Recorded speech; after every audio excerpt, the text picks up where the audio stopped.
திருவள்ளூர் மாவட்டம் அம்மையார்குப்பத்தில் காங்கிரஸ் பிரமுகர் ராஜேந்திரன் மர்ம நபர்களால் அடித்து கொலை செய்யப்பட்டிருக்கிறார். விவரங்களை செய்தியாளர் மணிகண்டன் வழங்கிக்கலாம். மணிகண்டன், எவ்வளவு பேர் கொண்ட கும்பல் அவரை தாக்கி கொலை செய்திருக்கிறது? அவர் எப்படி கொலை செய்யப்பட்டிருக்கிறார்? எந்த இடத்தில் வைத்து கொலை செய்யப்பட்டிருக்கிறார்? இந்த கொலை தொடர்பான முழு விவரங்களை பதிவு பண்ணுங்க. வணக்கம். திருவள்ளூர் மாவட்டம் ஆர்கேபேட்டை அம்மையார்குப்பம் கிராமத்தைச் சேர்ந்தவர் ராஜேந்திரன். நெசவு தொழிலாளியாக இவர் இந்த பகுதி நகர காங்கிரஸ் கமிட்டி துணைத் தலைவராகவும் இருந்தார்.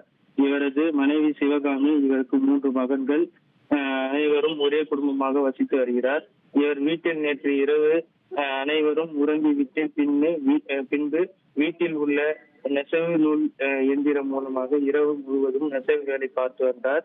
ஆனால் வீட்டில் இவர் காணவில்லை என்று அவரது மனைவி சிவகாமி தேடியுள்ளார். வீட்டின் பின்புறம் சென்று பார்த்தபோது ராஜேந்திரன் தலையில் பலத்த காயங்களுடன் ரத்தம் வெளியேறி படுகொலை செய்யப்பட்டுள்ளார்.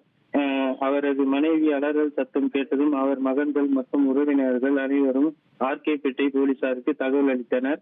சம்பவ இடத்தில் விரைந்து வந்த திருத்தணி டிஎஸ்பி கந்தன் பிரேதத்தை கைப்பற்றி திருத்தணி அரசு பொது மருத்துவமனைக்கு பிரேதத்தை பரிசோதனைக்காக அனுப்பி வைக்கப்பட்டது.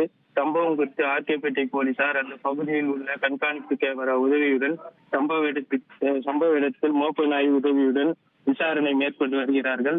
ராஜேந்திரன் வீட்டு அருகில் கஞ்சா விற்பனை நடைபெற்று வருவதை அவ்வப்போதும் தட்டி கேட்ட எனவே கஞ்சா போதை இளைஞர்கள் தான் இந்த படுகொலை காரணமாக இருக்கலாம் என போலீஸ் விசாரணை நடத்தி வருகிறார்கள்.